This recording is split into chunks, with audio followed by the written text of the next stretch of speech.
Tá bom. Então vamos orar para dar início à nossa escola bíblica dominical. Não vou ficar falando, é muito bom estar de volta aqui. Essas coisas não precisa, né? Mas de fato é muito bom estar de volta com vocês. Foi um período meio grande, né? Mas ainda bem que tem um pessoal para dar aula e ensinar aí. Eu tô voltando porque eu fico com medo de perder o emprego. Tá? Se ficar muito tempo longe, vocês acostumam com eles, aí eu perco o emprego, né? Mas vamos orar então.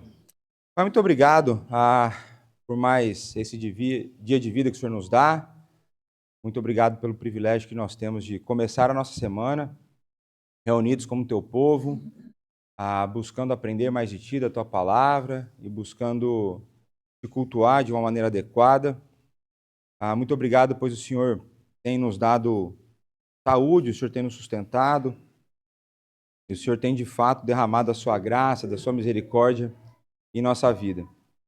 Muito obrigado, pois o Senhor além de nos chamar, o Senhor nos instrui, o Senhor abre o nosso coração, o Senhor nos ensina e o Senhor nos conforma à imagem do teu Filho.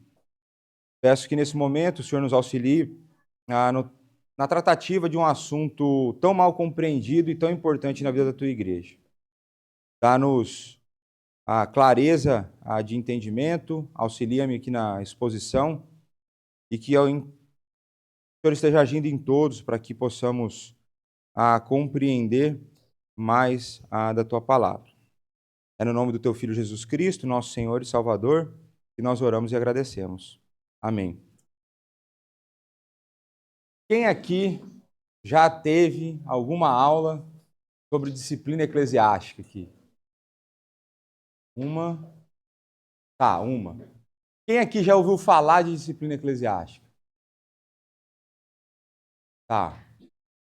Quem aqui já foi disciplinado dentro da igreja? Um, dois, tá.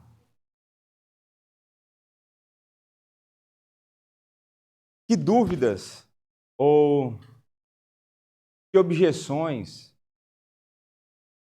que pensamento que vocês têm sobre esse assunto? Semana passada estava cheio de dúvida, né? Eu assisto as coisas, né? Depois, e eu recebo informação dos meus espias, né? Vocês têm alguma dúvida sobre esse assunto ou eu posso cancelar a aula e a gente fica conversando? Tem alguma dúvida que vocês queiram? Que vocês me ajudam a fazer o restante da aula, entendeu? Sônia.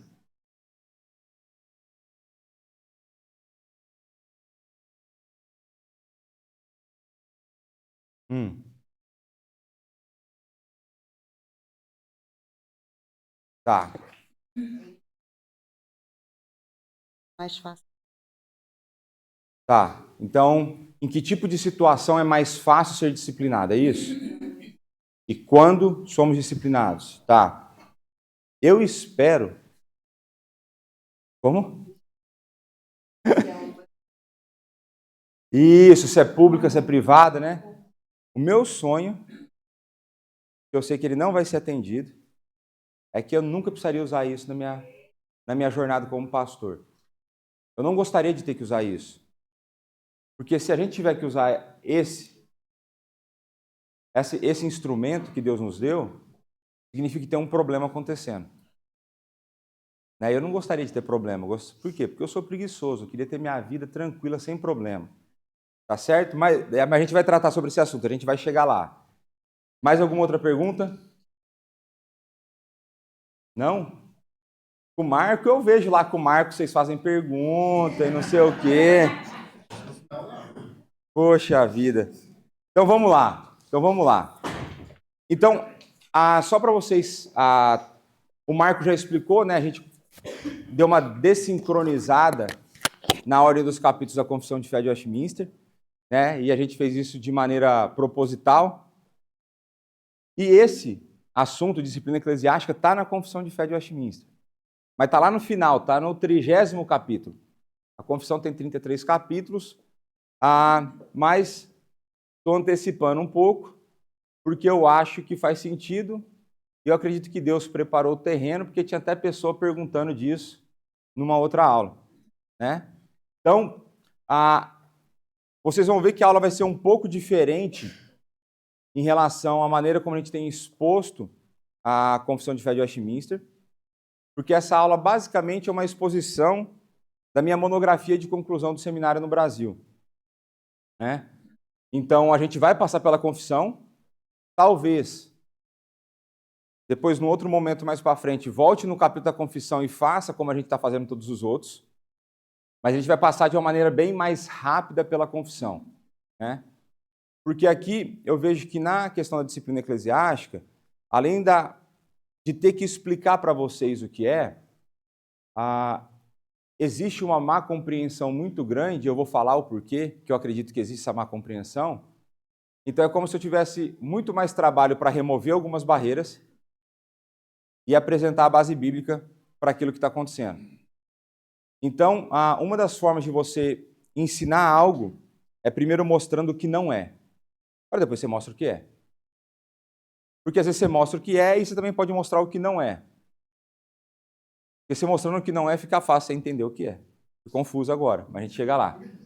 Então, vou passar aquele famoso slide meu de pressupostos, né? Quem sabe um dia vocês decoram ele. Vou trazer alguns questionamentos atuais, questionamentos que eu já ouvi, eu já vi na igreja. Vou trazer base bíblica, senão a gente não tem conversa. Porque é escola bíblica dominical, nós estamos na igreja. Eu já falei para vocês, a gente não fundamenta aquilo que nós estamos passando simplesmente naquilo que eu penso, mas aquilo que a Bíblia me levou a pensar. Se não vira ideologia, não vira teologia. Vamos passar pela confissão de fé, vamos falar dos desafios. Existem desafios, é um assunto que não é fácil, né? E vamos falar, que essa é a tese da minha monografia, quais são os custos quando uma igreja não exerce a disciplina eclesiástica e quais são os benefícios de quando ela exerce, né? Então, primeiro lá, os pressupostos, né? Então, a Bíblia é inspirada, inerrante, autoritativa, e através dela eu devo enxergar a realidade. Porque ela é inspirada por Deus, ela não pode ter erros, porque ela é inspirada por Deus, ela tem autoridade, e porque ela é inspirada por Deus, ela tem autoridade, ela é inerrante, e ela é completa, por conta disso eu tenho que enxergar a realidade através dela, e não ela através da realidade. Certo? É sempre o cachorro abanando o rabo e nunca o rabo abanando o cachorro. Tá certo? Deus, ele é santo, amoroso, justo, sábio, é um Deus que se ira e é um Deus soberano. Estou trazendo só algumas características, alguns atributos de Deus, porque se a gente sempre tiver na cabeça que ele é santo, se ele é santo, o que ele não aceita? Pecado. Mas se ele nos salvou, ele nos ama. E a Bíblia fala que Deus é amor. Mas a Bíblia fala que Deus é justo. Então, se ele é justo, ele não pode deixar o pecado impune. Para isso, ele matou o próprio filho no nosso lugar. Só que se ele é Deus, ele tem que ser sábio. Ele não pode ser Deus sem ser sábio. Certo? Porque nós não somos sábios. Você acha que Deus poderia ser como a gente? É complicado, né? E a gente vai ver, isso aqui é muito esquecido no nosso tempo, que Deus se ira. Ele é um Deus irado, num sentido. Existem várias passagens que a gente vê lá, por que o povo não conquistou a terra mais cedo? Porque o cálice da ira de Deus não estava cheio. Então existe ira em Deus, mas é uma ira santa, uma ira justa, uma ira com motivo. É diferente da maioria das vezes que nós ficamos irados. Porque normalmente a nossa ira não é justa. Porque normalmente a nossa ira, ela é preocupada com o nosso reino, não com o reino de Deus. Então, por exemplo, pega lá a briga de casal. Eu sei que não acontece aqui na Pedras Vivas, mas nos Estados Unidos acontece. E na minha casa, de vez em quando, acontece. Quando você tem uma discussão de casal, a maioria das vezes, a discussão do casal é por qual motivo? É por aquilo que eu quero. Não é por aquilo que Deus está querendo. Então, o Paul Tripp, ele tem um negócio que me mata. É duro ler esses caras. Porque depois que eu li isso, eu não posso desler. Né? E o Paul Tripp fala assim, no casamento, a sua preocupação tem que ser com o reino de Deus e não com o seu reino. E a gente briga por conta do quê? Do nosso reino. Normalmente é o que eu estou querendo. Normalmente é a maneira que eu penso. É a maneira que eu quero as coisas organizadas na cozinha. É a maneira que eu quero as coisas organizadas no quarto. Mas isso acontece nos Estados Unidos. Então, eu estou lembrando aqui, lá em casa a Dani tem... É muito bom, porque ela não assiste às aulas. E ela não está aqui, então posso falar, né? E vocês não vão contar para ela quando ela vier, tá certo? Mas assim, tem algumas partes da casa que ela gosta arrumada de um jeito. E tem as outras coisas que ela não importa muito de arrumar. Muito, mas ela não importa. Tem coisa que eu não faço questão nenhuma. Não faço questão da cama arrumada. Não me preocupo com essas coisas. Mas tem algumas coisas, por exemplo, porque lá em casa eu que lavo as louças, né? Aí a pia com a louça suja eu gosto arrumada de um jeito. Eu sou metódico, então eu tenho lá um copo com água, que eu ponho detergente, que eu deixo os talheres de molho. Aí eu tenho o jeito que eu empilho o prato, tenho o jeito que eu ponho a panela. Cara, xarope, mas eu tenho lá. E a Dani não liga para essas coisas. Mas tem 20 anos que nós estamos, quase 20 anos, vamos fazer 18 anos de casado. Aí esse dia eu perguntei para ela, é sério que você não aprendeu que tem que pôr o talher dentro do copo ainda? Pô, tem 18 anos, meu. Faz aí. Não, tem 18 anos que você não faz tal coisa. E aí já começou errado, porque na cabeça, quando eu uso esse argumento, um pecado justifica outro. E pecado não justifica pecado. Não, pecado não é igual matemática. Você não multiplica menos com menos e dá mais. Você multiplica menos com menos e dá muito menos. Né? Mas é só um detalhe. Então, Deus se ira de maneira justa. Fiz um aconselhamento de casais aqui de graça. A gente realmente se preocupa muito mais com o nosso reino do que o reino de Deus. Né? Então, você não está preocupado se a tua mulher está santa, se ela está fazendo um devocional, mas se ela não está fazendo a tua comida, você está preocupado. Você não está preocupado se você está instruindo a sua mulher no que espiritualmente, mas está preocupado se sua roupa está dobrada. E a mulher para o marido é a mesma coisa. Né? Você está preocupado se ele põe um pé na mesa, se ele joga a roupa dentro do cesto, mas você não está preocupado em falar, meu amor, você está demais hoje. Você nunca está, né? Mas vamos lá. E uma outra coisa que eu queria falar para vocês, eu acho que eu já devo ter comentado isso em algum momento, a diferença é uma marca necessária na vida da igreja. O que eu quero dizer com isso? Quero dizer com isso que enquanto vocês me aguentarem aqui, a Pedras Vivas nunca vai ser igual às coisas lá fora. Igreja não foi chamada, ela não foi, ela não é e ela nunca será chamada para não parecer igreja. Existe um movimento na atualidade que uma igreja que vai acolher pessoas e vai crescer vai ser uma igreja acolhedora que não parece igreja. Para mim, isso é estratégia do Satanás. Igreja tem que parecer igreja. O povo de Deus foi chamado para ser diferente, não foi chamado para ser igual. E se a gente está igual aos de fora, o cara de fora vem para cá e fala, não, vocês estão meio parecidos, mas vocês são muito pior que nós na organização das coisas que vocês fazem. Então nós fomos chamados para ser diferente. E a disciplina eclesiástica é uma dessas diferenças. Tá certo? Então vamos lá. Quais são questionamentos atuais? A disciplina eclesiástica ainda é válida para os nossos dias? Pois não consigo entender como humilhar uma pessoa pode estar relacionado com agradar a Deus. Então, no caso que a irmã Sônia perguntou, a questão da disciplina pública ou privada. Então, pode ser que a gente tenha que chegar aqui um dia, e eu não quero fazer isso, então, por favor, me ajudem a não fazer. Ajude o conselho a não ter que fazer isso. Chegar aqui e comunicar. Irmão ou irmã fulana de tal está sendo disciplinado por adultério. É só você ajudar. Só vai ter disciplina se você fizer. Se você não fizer, não vai ter. Não é fácil? Né? Como diria lá o Tropa de Elite, me ajuda a te ajudar. Vamos fazer essa troca. Né? Então, a disciplina eclesiástica, sim, ela é válida para os nossos dias. E aqui são alguns pressupostos importantes. Deus e a sua palavra são imutáveis. E, ao mesmo tempo, não ficam ultrapassados. Será que é sobre humilhar pessoas? Porque muitas vezes a gente está com o pressuposto errado e fazendo a pergunta errada. Né? Então, às vezes a pergunta não é certa. Você pode fazer a pergunta que você quiser, ela só pode não estar certa. Normal. Né?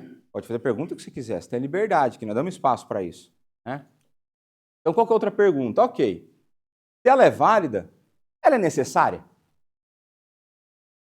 Você precisa vir aqui e comunicar para o povo que alguém foi pego em adultério? Ou que alguém foi pego roubando dinheiro, sonegando imposto, sei lá, estou dando exemplos.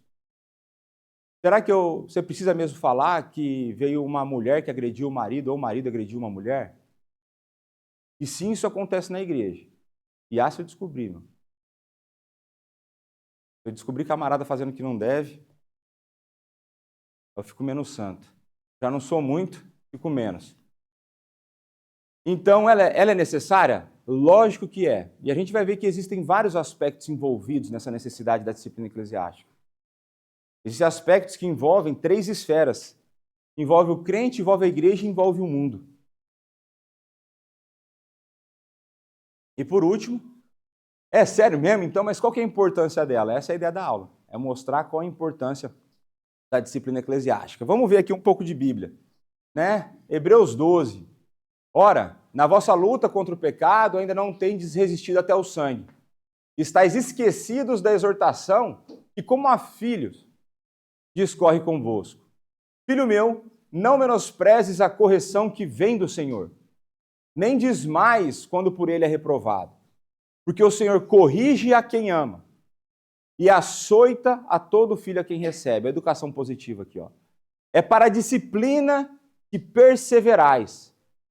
Deus vos trata como filhos. Pois que filho há que o pai não corrige? Então aqui já fala também para o pai que não corrigiu o filho, já está um problema. Mas se estáis sem correção, de que todos se têm tornado participantes, ou seja, não tem crente que não passe pela correção divina. É isso que o autor aos Hebreus está falando aqui. Logo sois bastardos e não filhos. Então o ponto é o seguinte, se você está pecando deliberadamente, frequentemente, e nada está acontecendo com você, se eu fosse você, eu ia ficar bravo. E se é bastardo, você não é filho. Isso significa que Deus não está preocupado com a sua correção. Aquele que peca em paz não é filho de Deus. É a Bíblia que está falando, não sou eu.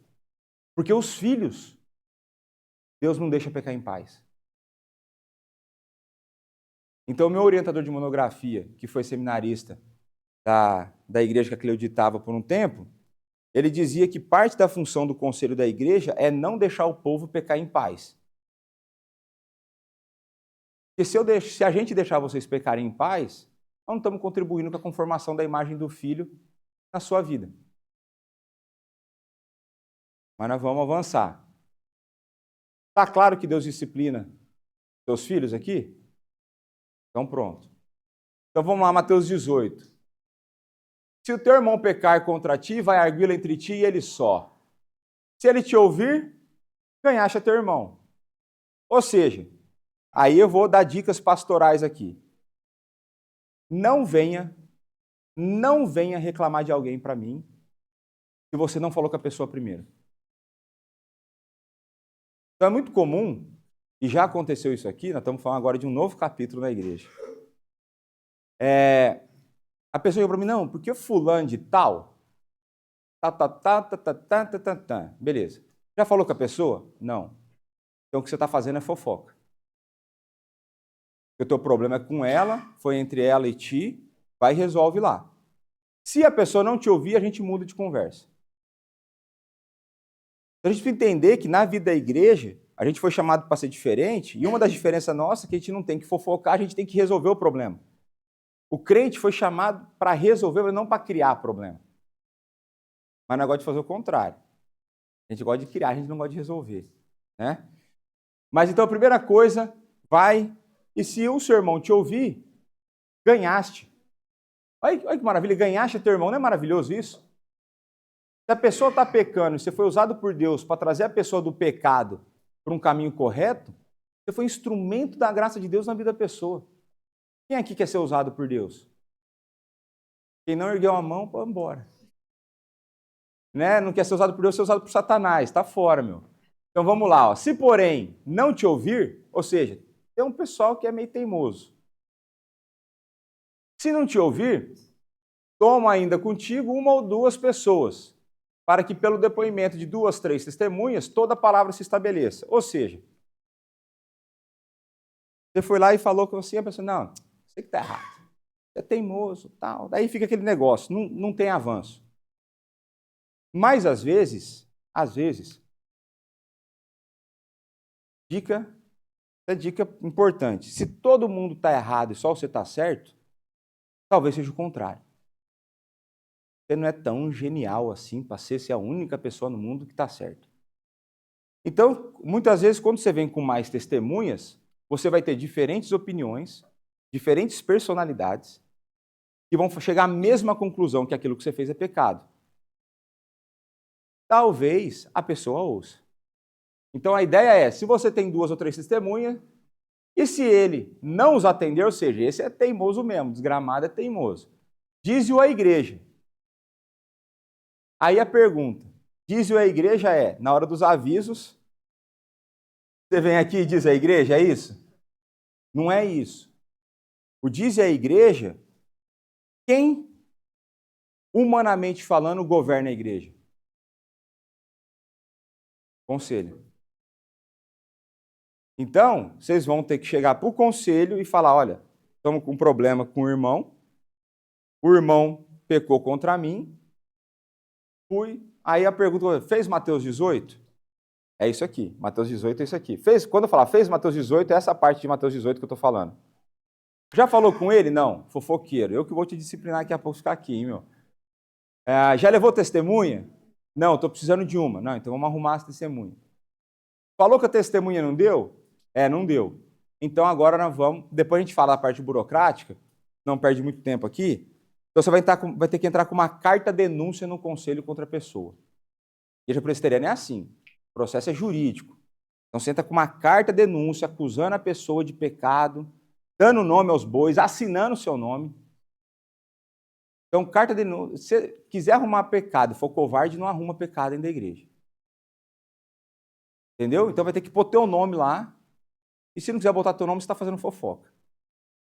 Então, escolha bem as brigas que você vai comprar.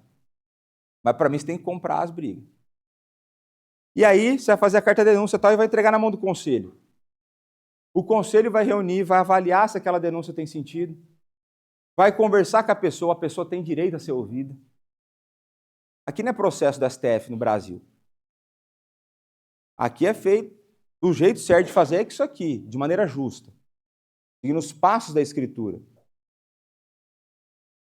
Aí, depois a gente vê de como dar o prosseguimento. Mas essa ideia de comunicar a igreja, é falar com o conselho. E se recusar a ouvir também a igreja, considera como o quê? O que isso significa? O que era o gentil? O que Jesus está mandando a gente fazer aqui? Se a pessoa não se arrepende, você excomunga. Esse cara é descrente.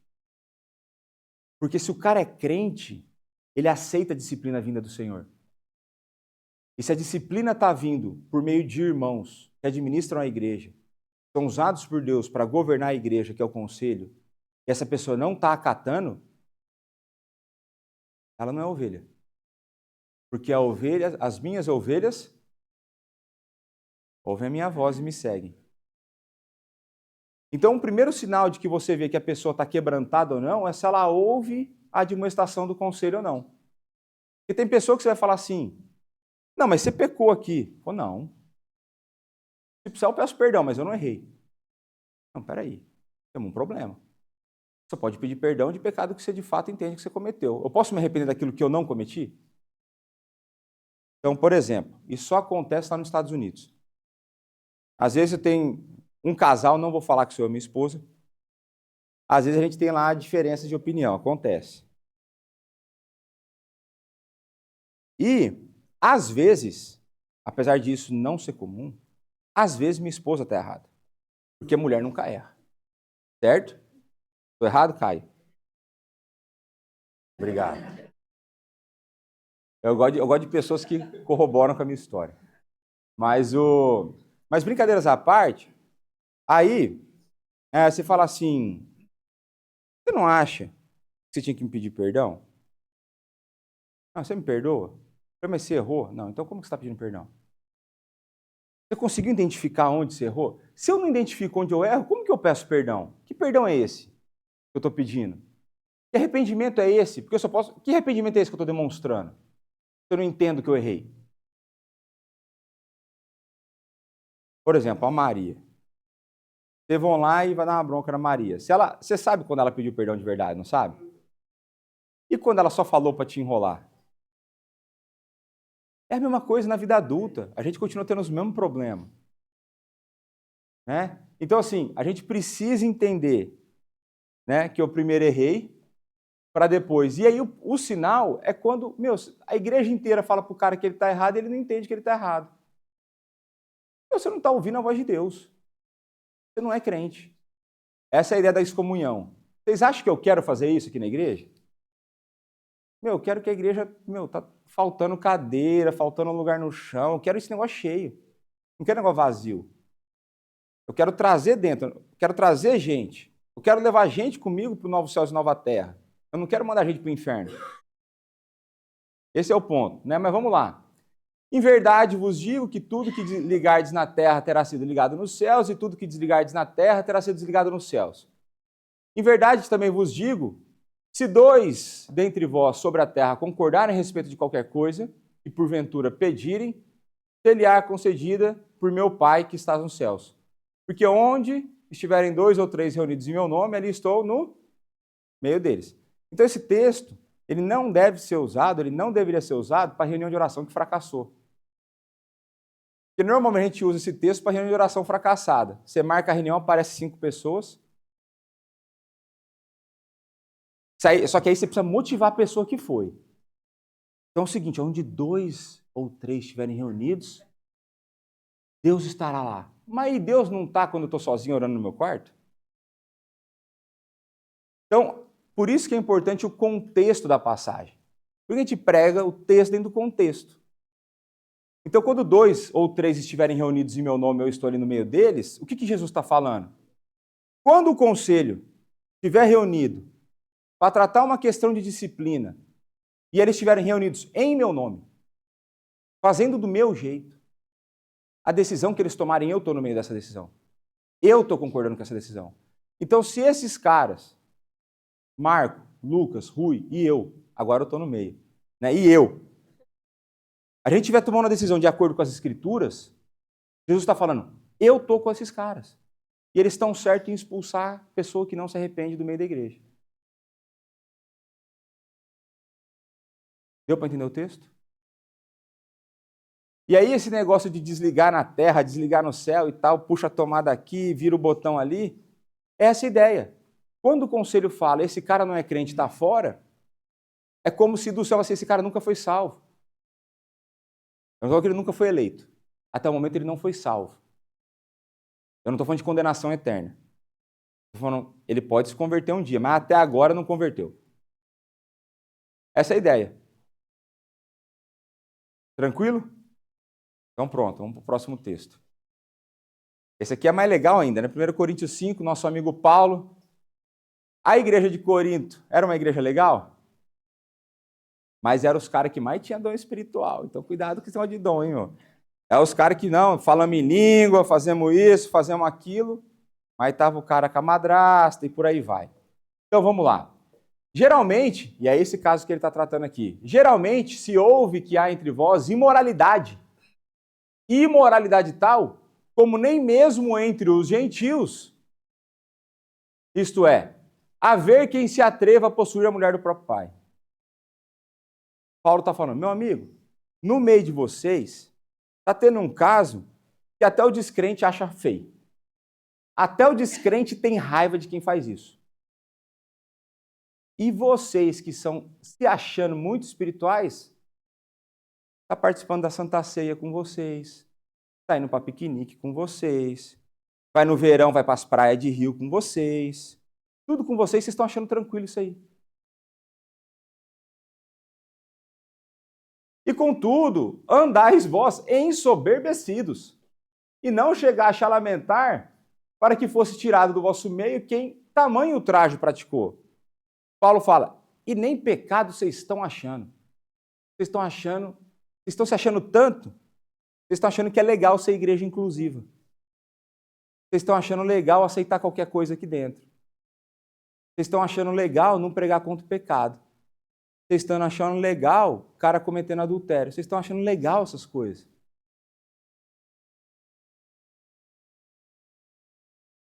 Versão Leonardo. Como vocês estão loucos? Olha como vocês estão loucos. Eu, na verdade, ainda que ausente em pessoa, aí está parecendo eu mesmo, mas presente em espírito, né? Via espírito e via WhatsApp, vídeo, né? Já aceitei-se-ei como se estivesse presente. Que o autor de tal infâmia seja, em nome do Senhor Jesus, reunidos vós e o meu espírito, com o poder de Jesus nosso Senhor, entregue a Satanás para a destruição da carne, a fim de que o espírito seja salvo no dia do Senhor. E aí, como que nós resolvemos esse problema? Paulo falou para entregar para Satanás, para salvar o espírito, entrega a carne e salva o espírito. Paulo está falando que a disciplina eclesiástica, ela tem uma função na vida dos eleitos, que ainda que uma punição aconteça, o fim do processo não é a punição, o fim é a salvação. A punição é um meio para que o fim seja atingido. Então eu entrego a carne, ou seja, o corpo da pessoa, eu expulso ela da igreja e entrego ela para Satanás, para que ela entenda que a vida que ela está levando é loucura, e ela se arrependa e o espírito dela seja salvo no dia final. Faz sentido? Então, a disciplina eclesiástica, ela não tem como fim principal humilhar e judiar da pessoa. Ela tem como fim principal restaurar essa pessoa à comunhão com Deus. Então, se necessário for, entrega a Satanás. O que a gente não pode é aceitar as barbaridades que até os descrentes acham. E olha só, que a única igreja que a gente tem notícia que tem problema porque os caras se achavam muito crente e tinha muitos dons, é a igreja que aceitava isso. Vale a reflexão. Alguma dúvida sobre esse texto? Ou está tranquilo? Então, entregar para Satanás é possível, tá certo? Então vamos lá. Timóteo 5, 22b. Senão do B, você divide o verso do jeito que você quer e pega só o pedaço e fala que é o B. Então, é a parte final do verso. Não te tornes cúmplice de pecados de outrem. O que esse texto está falando? Não te tornes cúmplice do pecado de outrem. O que isso significa?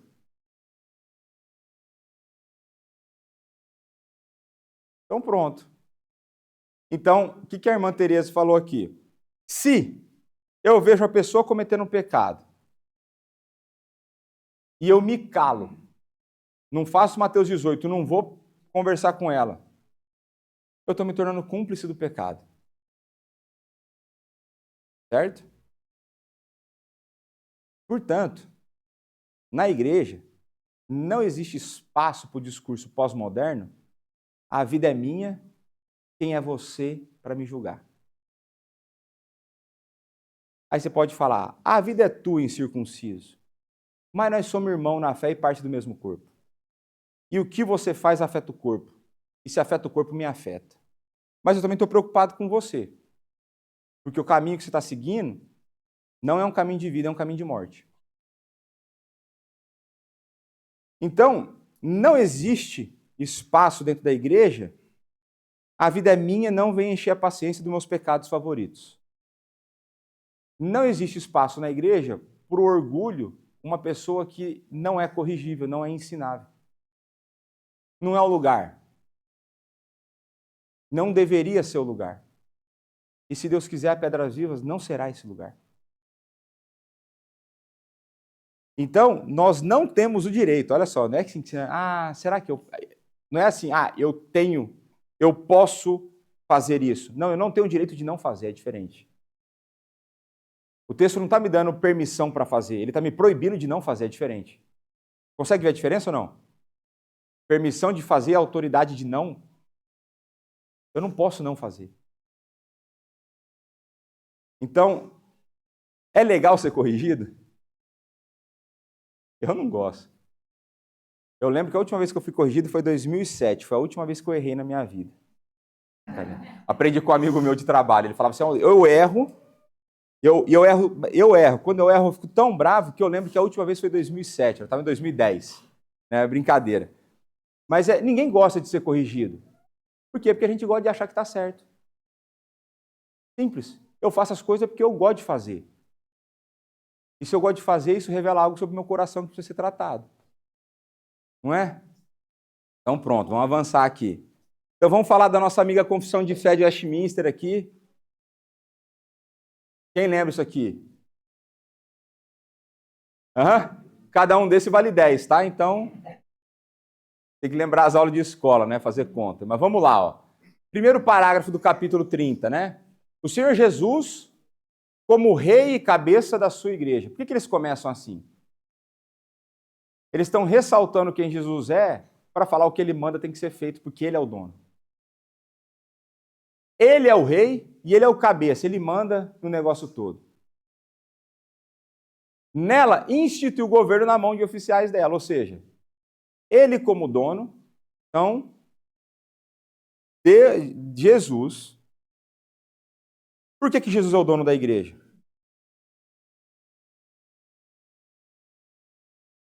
Comprou a igreja como? O sangue. Então, Cristo é o dono porque ele comprou a igreja com a sua vida. Então, ele pagou caro. E você não vale tudo isso. Eu também não valho tudo isso. Mas ele comprou caro.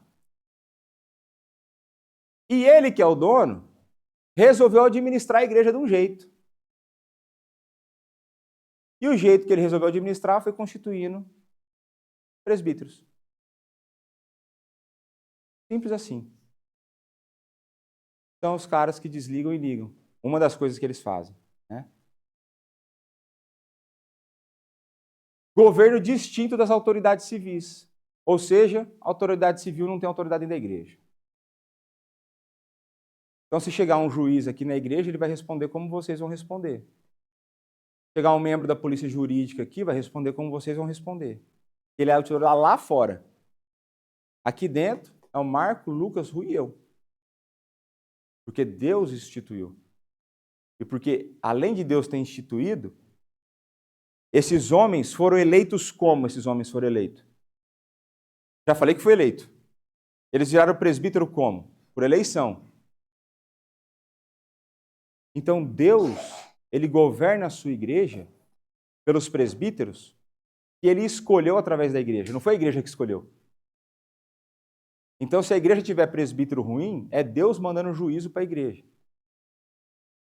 Se a igreja tiver presbítero bom, e que eu acho que a Pedras Vivas tem, e eu já falei para eles, eu tenho amigos meus que se eu contasse que esses caras são, eles iam ter inveja de mim. Então, eu não conto. Para eles não ficarem com inveja, eu não vou incentivar o pecado na vida deles. Então, Deus governa a igreja através da Assembleia, votando nesses homens, e esses homens vão governar a igreja, e aí de acordo com o que Jesus está mandando. Aí por isso que ele vai estar no meio, concordando com as decisões. Tá certo? Então, se você achar que esse não é um método correto de governo, o que você tem que fazer? Mandar um e-mail para o Procon Celestial, reclamando com Deus do jeito que ele administra a igreja. Certo? Então pronto. Vamos lá. Aí esses oficiais estão entregues às chaves do reino do céu. Já expliquei isso aí no texto. Em virtude disso, eles têm, respectivamente, o poder de reter ou absolver pecados. de fechar esse reino a impenitentes. Impenitente é o pecador que não se arrepende, tanto pela palavra quanto pelas censuras. E como que a igreja faz isso? Como que o conselho faz isso pela palavra? Quando semanalmente eu venho aqui e prego contra o pecado. Eu estou censurando o pecado. E os pecadores dessa igreja estão ouvindo o pecado sendo censurado. Eles estão sendo admoestados e governados toda semana. E pelas censuras. A censura aqui é a disciplina eclesiástica. De abri-los, ou seja, de abrir o reino dos céus aos pecadores penitentes, aquele que se arrepende. O que se arrepende, ele vai ser restabelecido no meio. Pelo ministério do evangelho e pela remissão das censuras, quando as circunstâncias o exigirem. E aqui entra na pergunta da Sônia. Mas antes disso, só para falar desse negócio do poder das chaves aqui, outro detalhe importante, a Igreja Católica Apostólica Romana, ela não faz questão de contexto, ela não se importa muito com a Bíblia, ela enfia livro, ela tira livro, é o que eles fazem. E uma das coisas que eles fazem, eles torturam esse texto. Aquela ideia de confessar para o padre vem daqui. E aí aquele negócio que o padre fala, vai rezar tantas Ave Maria, vai não sei o quê, eu lembro que eu era um menino atentado, aí quando eu fazia lá na igreja, era um monte de Ave Maria, Pai Nosso, né? Eu também não cumpria, não. Era bem atentado, né? Mas é daqui que eles tiram essa ideia. E o texto não está falando isso. O texto não está falando que eu tenho que confessar todo o pecado para o padre. Não é isso que o texto está falando. Mas eles não se importam com essas coisas. Mas tudo bem. Parêntese feito, aqui entra na pergunta da Sônia, quando as circunstâncias exigirem. Ou seja, que momento isso entra? Vamos entrar numa questão polêmica, e acho que essa aula não vai dar para fazer ela numa só. Existe pecadinho e pecadão?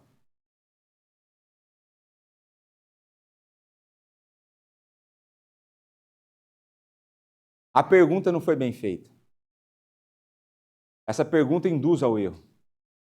A pergunta deveria ser feita o seguinte: existem pecados que são piores e pecados que são menos piores? Essa é a ideia. Quando a pessoa fala pecadinho e pecadão, aí fala que não. Mas por quê? Porque dá a ideia que o pecadinho não é tão pecado. Eu quero dizer todo pecado é passivo de punição eterna. Certo? Todo pecado é passivo de punição eterna. Mas nem todo pecado é tão horrível aos olhos de Deus e aos olhos dos homens. Então tem a lista de provérbios, acho que assim, 6 coisas Deus odeia e a 7ª ele abomina. Por exemplo, Jesus Cristo fala, eu vou ficar só num exemplo mais light aqui. Tem algumas esposas que não gostam do outro exemplo que eu dou. Mas Jesus Cristo fala que aquele que odeia o seu irmão no coração cometeu o quê? Homicídio, assassinato. Certo? Pergunta, o que é pior? Eu odiar no coração ou eu odiar e matar a pessoa? Como que é? Se fosse igual, a pessoa sai viva de um e sai morta do outro. Não é igual. Não é. Não é porque você não pode ser presa por só ter odiado.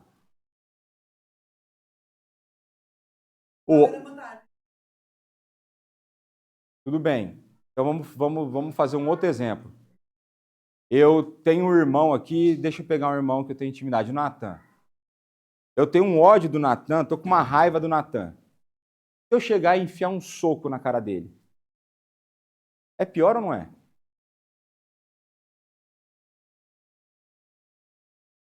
O pecado está lá. O pecado está lá. Mas a gente não pode esquecer que existem consequências para os pecados.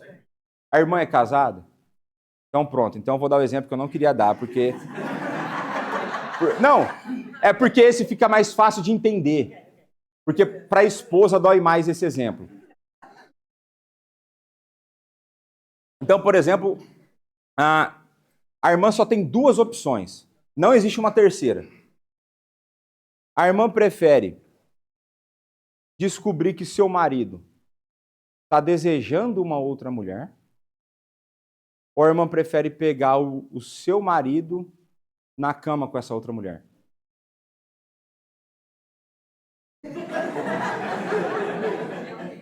Deu para entender a ideia? O assassinato é muito light, vamos... É brincadeira. Mas essa é a ideia. Existe consequência diferente para o pecado. Por exemplo, a Maria não faz isso. Posso te usar de exemplo? Então vamos fazer de conta que um dia a Maria mentiu para os pais dela. Certo? Falou que fez a lição, não fez. Falou que ia arrumar a cama, não arrumou e tudo mais. Você acha que a mentira dela tem as mesmas consequências que um político vagabundo corrupto que desviou dinheiro e mentiu falando que não fez e matou pessoas no hospital? Não é a mesma coisa. Aí vamos... E é bom eu ilustrar. Por exemplo, vamos imaginar que um dia, e eu sonho com esse dia, que a gente comece a ter jovens portugueses sendo convertidos ao Evangelho, chegando à igreja. Só que esse jovem português, assim como o jovem brasileiro descrente, ele leva uma vida desregrada. Ele enche a cara, vai para a balada, há uma vida sexualmente ativa fora do casamento e tudo mais. Vou pegar o exemplo do homem. O homem, então esse menino chegou à igreja, foi convertido pelo Evangelho. Nem sempre todas as mudanças na nossa vida são instantâneas, certo? Eu falo isso porque até hoje eu luto contra a ira. Então, tem mais da metade da minha vida que Deus me converteu. Você acha que vai ser fácil para essa pessoa abandonar a vida que ela levava? Alguma coisa sim, outras coisas não. Aí, por exemplo, um dia, no verão, nós estamos andando ali na beira da praia, aí você olha o fulano com uma menina descrente que não é namorada dele e eles estão se beijando. Qual que é o nome disso? Pecado. Ele está pecando. Agora, cadê meus irmãos solteiros? O Iago. É só título de ilustração. Aí está o Iago. Iago é aquele famoso exemplo presbítero. Nasceu na igreja, né? Não foi na maternidade, foi na igreja. Nasceu na igreja. Aí foi criado lá, sabe, catecismo, confissão, líder do grupo de cânticos. Certo? Toda semana vocês estão vendo aqui na frente. Aí no verão, ao invés de dar a volta na praia, você foi dar uma volta nas partes mais escondidas de Portugal. E a hora que você olha e fala assim, rapaz, não é o Iago ali, meu? E a hora que você chega perto, você vê ele tá com uma moça não, aqui é uma menina, beijando a menina. Qual que é o nome disso? Pecado. Porque não é namorada dele, descrente, o processo todo. E beijo antes do cara, a gente pode conversar depois disso. Mas, qual dos dois casos é pior? Existe pior caso nesse ou os dois estão errados iguais? O Iago é pior. Em qual sentido? Ele é pior como pessoa, tô brincando. O Iago é pior. Não foi o pecado do Iago, o irmão lá atrás.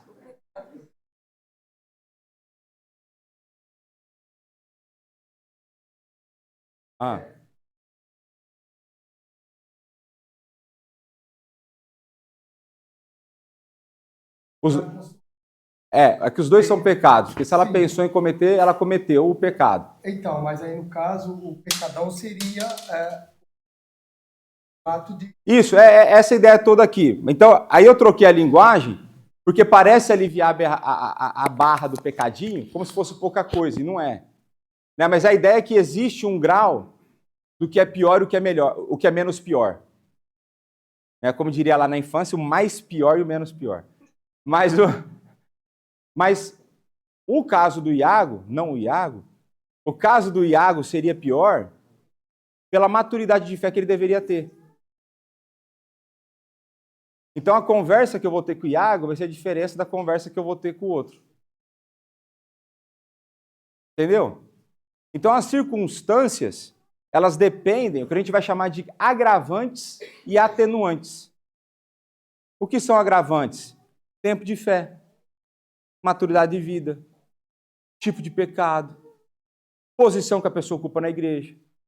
Então, por exemplo, tem duas pessoas com 10 anos de fé, chegaram juntos, se converteram no mesmo dia, gêmeos espirituais. Um é eleito presbítero e o outro não. Qual pecado vai ser pior? O presbítero. Ah, esses presbíteros, se eu pegar esse pecado, brincadeira. Leva todo dia, né? Mas tudo bem. Mas essa é a ideia. Então, esses são a ideia de agravantes e atenuantes. Atenuante, recém-convertido, jovem, adolescente. Meu, esse povo, jovem adolescente. Amo jovem adolescente. Mas os bichos são teimosos, são meio limitados. Né? Eu já fui limitado nessa época demais, sou limitado velho agora. Mas, então existem as diferenças. E quais outras circunstâncias entram? Tipos de pecado. Aí, mas eu não posso falar. O que eu entendo que a igreja não pode incorrer no erro que eu entendo ser um erro comum nas igrejas no Brasil. Quais tipos de pecados os irmãos acham que normalmente a disciplina eclesiástica é exercida? Adultério. Violência. Eu nunca vi um. Corrupção, mas nunca vi um também que fosse a igreja disciplinasse. Trazer a pessoa, chegar e falar, ó, fulano de tal foi disciplinado por corrupção. Nunca vi. Adultério já foi. Qual mais? A fornicação normalmente vai ser se a mulher aparecer com a barriga grande e solteira. É tipo... É possível. É possível. Mas os mais comuns vai ser o adultério e vai ser a mulher com a barriga grande. E aí muitas vezes a gente vai correr no pecado igual de João 8, que vai estar a mulher lá e o cara não vai estar. Normalmente o que acontece? São os dois. Né? Mas talvez pode ser que eu mesmo assim não sei quem foi. Né? Então tem isso. Agora o que eu acho? Eu acho que a gente não tem que incorrer em nenhum dos dois erros. Eu acho que esses são pecados que têm que de fato serem disciplinados, mas existem outros que são passíveis de disciplina. Então, por exemplo, para mim, gravidade de pecado, sonegação de imposto, eu acho que é uma coisa que deveria. Porque é um ídolo do coração, dinheiro, você está roubando o governo, deixa só o governo te roubar, você não precisa roubar o governo. Você faz o que você tem que fazer. Então existem outros pecados, o abuso doméstico, violência doméstica, tem que ser disciplinado. E para mim poderia ser dois tipos de disciplina, porque eu poderia fazer a disciplina do pai também no filho, né? Mas é outra história. Então existem mais pecados que são passíveis. E aí, quando a gente começa a olhar no manual, então, só para você ter noção, o manual de disciplina eclesiástica da Igreja Presbiteriana do Brasil, a gente vai ter uma proposta aí feita aqui para a Igreja de Portugal, são 40 páginas regulamentando como que é esse procedimento e que tipo de coisa tem que acontecer.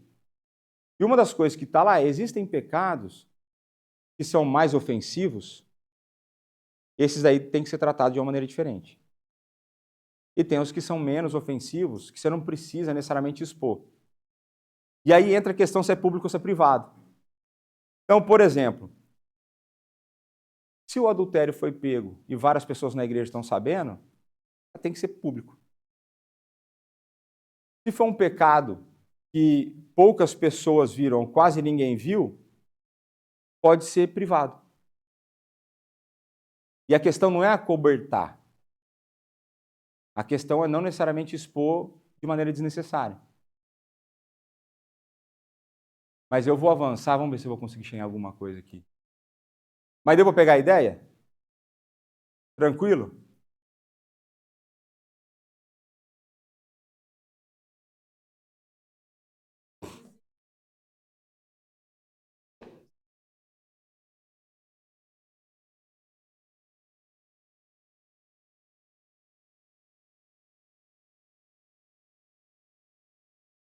Então, parece que Provérbios discorda.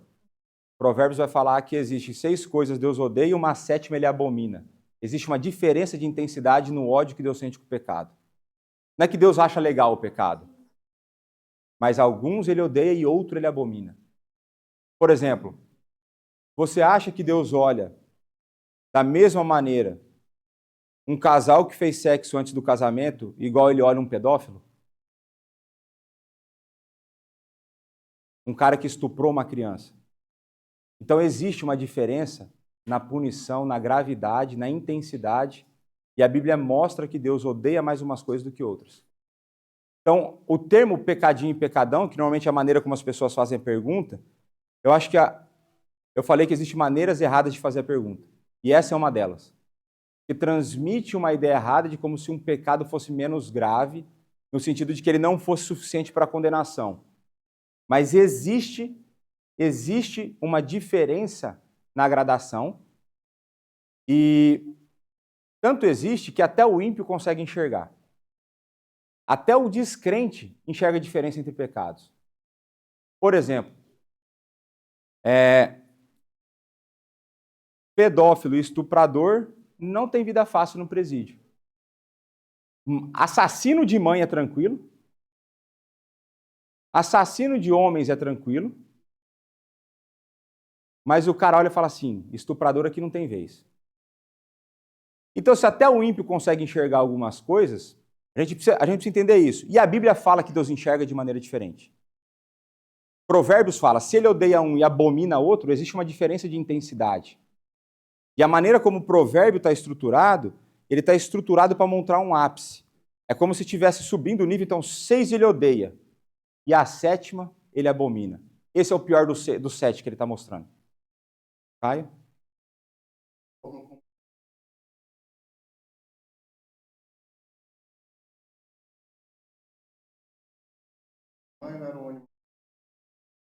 Nada como ter um mestre da Torá.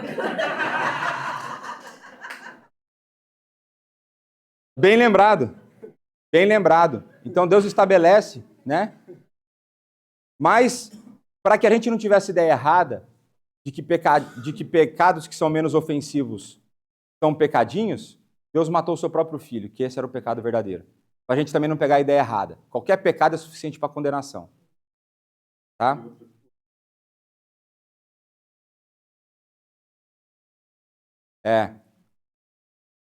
O mestre da Torá. E eu acredito que eu não vou conseguir terminar a aula, vou ter que fazer uma outra, mas vamos correr aqui só no... Então, a disciplina na igreja ela é necessária. O que é o significado da palavra necessária aqui em Portugal? Vamos ver se é igual no Brasil. Tem que fazer. Então, pronto. Então, é a mesma coisa que no Brasil. O português e o brasileiro estão igual nessa hora. Para chamar e ganhar para Cristo, qual que é para, indicando finalidade. Qual que é a finalidade? Chamar e... Para quem? Para Cristo. Os irmãos transgressores, ou seja, a primeira finalidade da disciplina eclesiástica não é humilhar, mas é trazer a pessoa para Cristo. É correção de rota. É abençoar a pessoa. Olha como que a nossa cabeça está do contrário. A gente tem a tendência de achar que a punição e a confissão, fundamentado nas Escrituras, está mostrando que é a salvação que está em vista. Que é a intimidade com Deus que está sendo visada. Essa é a finalidade. Para dissuadir outros de praticar ofensas semelhantes. Lembra que eu falei que tem 3 esferas que a disciplina atua? No cristão, na igreja e no mundo? O segundo é o seguinte: deixa eu dar um recado para a igreja que esse tipo de coisa não é aceita aqui. E aí vai ter os engraçadinhos que estavam pensando em cometer aquele pecado e falou, não, rapaz, mas se eu for pego, vão fazer isso comigo? Que é mais ou menos a função da lei na sociedade. Por que a lei que o pessoal respeita é aquela que tem a punição maior? Então, por exemplo, acho que foi em Singapura que acabaram com a corrupção. Como que acabaram com a corrupção? O cara que for pego em corrupção, pena de morte e a família paga a bala da morte ainda. Manda a conta para a família. Você tem que pagar os $5 aqui para eu matar o teu marido, aquele corrupto. Então, assim, a gente tem a tendência, parece que o nosso coração quer fugir dessas coisas, né? Então, o segundo benefício da disciplina eclesiástica é dar um sossega-leão no resto da igreja e falar assim, meu, não vem com essas coisas aqui dentro, que aqui dentro a gente não aceita isso. E por que a gente não aceita isso? Porque Deus não aceita isso. Não é porque eu não quero, é porque Deus não quer. Para lançar fora o velho fermento, que poderia corromper a massa inteira, ou seja, essa ideia de afastar as pessoas, você tira o fermento do pecado e fala que dentro não tem vez, né? Para vindicar a honra de Cristo e a santa profissão do Evangelho. E aqui é a hora que a gente está falando pro mundo. Aqui dentro a gente é diferente de vocês, a gente não aceita qualquer coisa. Você pensa, tinha uma época que adultério era algo que não era bem visto nem fora da igreja. Eu trabalhei em ambientes corporativos que muitos já se orgulhavam de fazer isso. E aí, a gente está falando, aqui dentro não. Ou então o cara pode falar assim, lá na igreja é tranquilo, porque lá aceita as mesmas coisas que eu faço. E a gente vindica a honra de Cristo quando eu falo Cristo morreu para que nós fôssemos diferentes, porque Deus não aceita essas coisas. Então nós honramos o nome de Deus quando nós disciplinamos pessoas, porque a gente mostra a diferença daqui para lá fora. A igreja não foi chamada para ser igual, ela foi chamada para ser diferente. Olha o outro benefício, para evitar a ira de Deus, a qual com justiça pode cair sobre. Então, se a igreja não age contra o pecado, Deus vem contra ela. E aí? Dá para aguentar essa luta? Não dá. É desproporcional a briga. Né? Se ela permitir que o pacto divino e seus selos sejam profanados por ofensores notórios e obstinados. Essa ideia do pecador impenitente.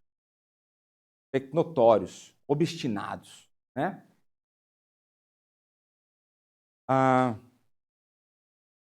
Não vai ter jeito. Para melhor obtenção desses fins, os oficiais da igreja devem proceder dentro da seguinte ordem. Segundo a natureza do crime, demérito da pessoa, repreensão, suspensão do sacramento da Santa Ceia por algum tempo e exclusão da igreja. Lembrei o que eu ia falar. Eu ia falar o seguinte. Vamos voltar no tempo. Vamos voltar no bendito tempo da Reforma Protestante. Na época da Reforma Protestante, não existia esquema de denominação como tem hoje. Você tinha, a princípio, dito uma igreja, certo? Acredita-se que existia a Igreja Católica Apostólica Romana. O que não existia na época da Reforma? Não existia WhatsApp, não existia Instagram, e não existia reuniões como a gente faz hoje, igual a gente foi para Lisboa esses dias lá. Tivemos que ir lá para baixo participar da reunião. E se não existiam essas coisas, o controle de doutrinas e do que acontecia dentro de uma igreja não era tão cercado quanto é hoje. Então, por exemplo, por que a gente não transmite EBD? Porque daí eu posso falar umas besteiras aqui para vocês e como igreja a gente pode discutir alguns assuntos, não expõe ninguém e está tudo certo. Agora, quando a gente transmite o culto, eu tenho que tomar mais cuidado com a minha linguagem. Eu viro quase outra pessoa quando estou pregando. Quem me conhece na intimidade quando eu estou pregando, minha esposa fala assim, não é meu marido que estava lá em cima. Mas porque as pessoas podem pegar um trecho, cortar, tirar fora de contexto e queimar o pastor. Ou aquilo que eu acredito que não é errado vai estar exposto, as pessoas vão ver e a denominação vem atrás de mim. Nessa época não existiam essas coisas. Então o pessoal fala, tinha uma igreja, mas tinha umas igrejas boas e tinha as igrejas ruins. Tanto é que tinha umas que tinham Lutero. E tinha caras tipo Lutero, e caras como Lutero que foram assassinados antes de Lutero. E caras melhores do que Lutero que foram assassinados antes dele. O que eu quero dizer com isso é que quando chega a reforma e a gente tem esse movimento de retorno às escrituras, Como que eu vou identificar uma igreja que é boa? Como que eu vou identificar uma igreja que é verdadeira para eu frequentar? As nossas irmãs aqui passaram recentemente por esse problema. Como que eu sei uma igreja que é certa e bíblica para eu frequentar? E aí, dentro da reforma, surgiu um movimento que criou, então, quais são as marcas de uma igreja verdadeira. E existe uma discussão se eram 2 ou 3 elementos, eu acredito que são 3. Pregação fiel das Sagradas Escrituras, não pregação da Escritura, porque você consegue pregar a Escritura de maneira infiel. Pregação fiel das Sagradas Escrituras, a correta administração dos sacramentos, que são 2, batismo e Santa Ceia. E o terceiro, que é passível de discussão, disciplina eclesiástica. Então, quando você estava procurando uma igreja, eu tenho que ver esses 3 elementos. Aí, uma pessoa que eu tenho uma estima muito alta, que é meu irmão João Calvino, João Calvino discordava das 3 marcas da igreja. João Calvino não achava que a disciplina eclesiástica era uma marca de uma igreja verdadeira. Mas eu acho que se ele tivesse vivido mais do que ele viveu, ele mudaria de ideia. Por quê? Porque ele vai afirmar que uma igreja verdadeira pode passar por um tempo sem exercer a disciplina eclesiástica. Mas se ela ficar muito tempo sem exercer a disciplina eclesiástica, ela deixa de ser igreja. Eu vou ter que pular o restante da aula, que era parte da minha monografia, mas depois a gente vê isso aí. Para vir na fase do Calvino. Calvino fala assim, portanto, todos quantos desejam que seja eliminada a disciplina, ou impedem um restabelecimento, quer façam isto deliberadamente. Então, ou seja, você pode fazer opcional, você não está fazendo intencional e sem intenção. Se você não estiver exercendo a sua função de maneira correta, quer por irreflexão, realmente buscam a total subversão da igreja. Vocês querem destruir a igreja.